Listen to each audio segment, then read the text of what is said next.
some of America's finest forensic pathologists, medical people who perform autopsies and who have worked for the federal government in the past on critical cases in the Washington, D.C. area, stood by their telephones that evening when the president's body was returned to Washington, D.C., but they were never called. Instead, the individuals in charge of the autopsy selected 2 administrators, individuals who had rarely performed autopsies, to come in and perform one of the most important autopsies in this century.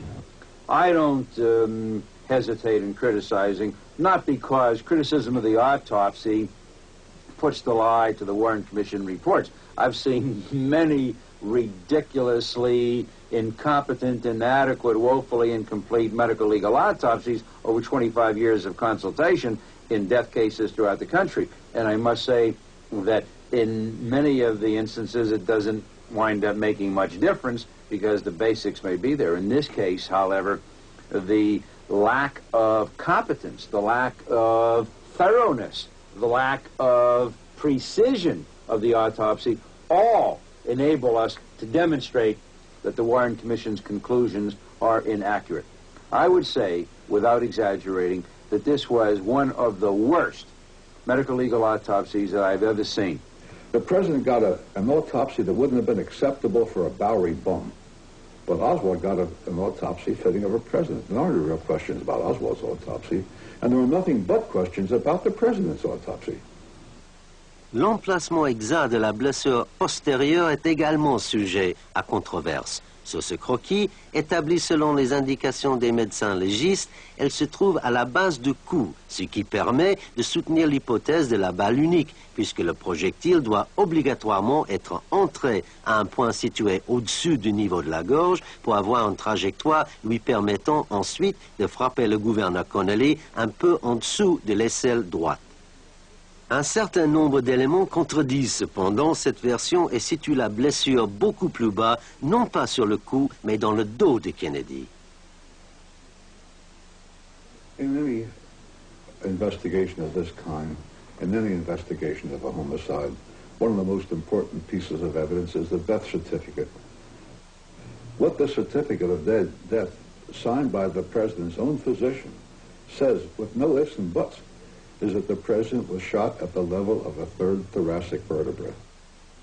Cette constatation est confirmée par le relevé de rapport d'autopsie, qui indique lui aussi une lésion au niveau de la 3e vertèbre dorsale. Exécuté par les médecins lors de l'autopsie, ce croquis montre clairement que le projectile n'est pas entré par le cou de Kennedy, mais dans son dos, une quinzaine de centimètres plus bas. Cette constatation est confirmée par les trous relevés sur les vêtements du président Kennedy. Ces photos montrent bien que la balle est entrée ou sortie non pas où l'affirmait la commission, mais quelques 15 centimètres plus bas. The autopsy doctors lied when they said that the wound was not in the president's back, but was in his neck where it joins the shoulder. There is no way that they could have made that mistake by accident. You can't possibly make a mistake. The death certificate itself says that it was at the 3rd thoracic vertebra. The body chart they made during the autopsy shows that it's 4 inches lower than they testified to. The holes in the president's clothing shows that it's where the body chart says it is where the death certificate says it is.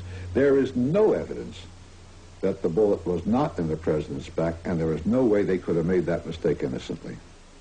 Les médecins devaient cependant mentir sur l'emplacement de la lésion afin d'étayer la thèse officielle d'un seul assassin. They moved the bullet hole up several inches to make it fit in with the scenario of Oswald having done the shooting from the 6th floor window. The sketch made on the night of the autopsy showed the bullet hole almost 6 inches down below the level of the top of the shoulder, and yet the bullet emerged from the level of the thyroid cartilage, the Adam's apple. They didn't know that, however, you see, when they made the diagram, because they never knew that there was a bullet hole in the front of the president's neck. They thought it was just a surgical incision, a tracheostomy. It was that, but the tracheostomy had been made on top of the bullet hole. And now when they learned that the hole in the front of the neck was also a bullet hole and it was at the level of the knot of the tie, then they couldn't have a hole 6 inches down below the crest of the shoulder and have Oswald doing the shooting from the 6th floor window of the Texas School Book Depository. So they simply moved it up to the crest of the shoulder. There was no possibility of anything like this happening if anybody was tried, Lee Harvey Oswald or anybody else. But since they immediately decided without any investigation that Oswald was a lone assassin, once Jack Ruby killed Lee Harvey Oswald, there was nothing to go to trial, and that's when the autopsy revisions began, when the prosecutor found out that Ruby had killed Oswald. La mort de Oswald allait avoir une influence déterminante sur la rédaction du rapport d'autopsie. C'est ce qu'a appris par la suite Harold Weisberg. There was nothing about the autopsy that wasn't unusual, including where Dr. Humes wrote it. Understandably, he worked late at night, early in the morning at the Navy Hospital. Instead of going back to his office and working there the next day, he just got everything that he could and went to his, what more appropriate place can you have? His recreation room. And in his recreation room, he wrote out an autopsy report. He just finished writing out, this is his testimony, by the way. He just finished writing his report out when he hears on television that Oswald's been killed.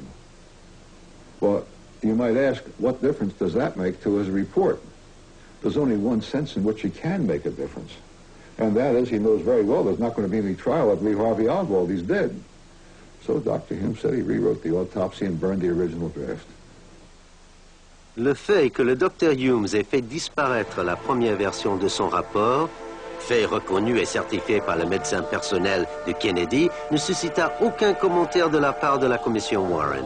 Nous ne saurons jamais ce que contenait le document détruit, mais une chose est claire. Une fois Oswald mort, toute éventualité d'un procès étant écartée, les médecins légistes ont délibérément menti sur l'emplacement de la blessure postérieure de Kennedy.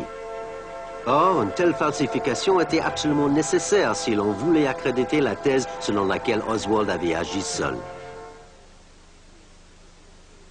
La principale preuve matérielle produite par la commission à l'appui de sa théorie est une balle retrouvée sur un brancard à l'hôpital de Parkland. Ce projectile, la pièce 399 du dossier, correspondait, selon les experts en balistique, au type de munition de l'arme qu'aurait utilisé Oswald. C'est le seul élément qui permet d'incriminer directement ce dernier dans l'attentat. Il ne pouvait s'agir de la balle perdue, ni de celle qui avait éteint le président à la tête, puisque celle-ci avait éclaté en plusieurs morceaux. Il fallait donc, pour que la théorie de la commission reste crédible, que ce soit le projectile responsable de toutes les autres blessures. Restait à expliquer pourquoi il était aussi peu abîmé. As of the time that bullet reached the FBI laboratory, Robert Fraser is the ballistics examiner who got it. It was almost perfect. It was slightly flattened at the end that is attached to the shell, the back end of the bullet. It wasn't flattened much, but it was flattened there. Fraser testified to its condition when he received it, when he was a witness before the Warren Commission. And I'm paraphrasing his testimony, but it is roughly this, that if that bullet had struck coarse cloth or leather, he would have expected to find microscopic marks on it, and there were no such microscopic marks.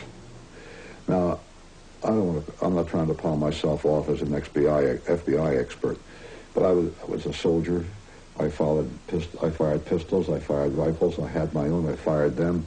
When I was a young man, I used to shoot tin cans, pieces of wood, things like that. I have never seen a bullet hit anything without being marked up, and if it hits anything hard, it's going to be deformed in varying degrees. This bullet doesn't have a scratch on it. Les témoins cités par la commission étaient eux-mêmes fort réservés sur ce point. Tous les experts médicaux, notamment, s'accordèrent pour dire que le projectile 399 ne pouvait pas avoir causé les 3 blessures de Connolly. This bullet is too pristine for a bullet that had shattered a rib and also badly shattered the radius, which is a good, strong bone. I am sure that the bullet that inflicted these wounds on Governor Connolly was fragmented much more than this bullet shows. En avril 1964, la commission réunit un groupe d'experts en balistique, chargé d'étudier si le projectile en question avait pu parcourir le chemin supposé tout en restant en parfait état. Des tests furent conduits avec des balles du même type qui furent tirées dans la cage thoracique de chèvres et à travers les poignets des cadavres humains. Les balles employées subirent des déformations considérables.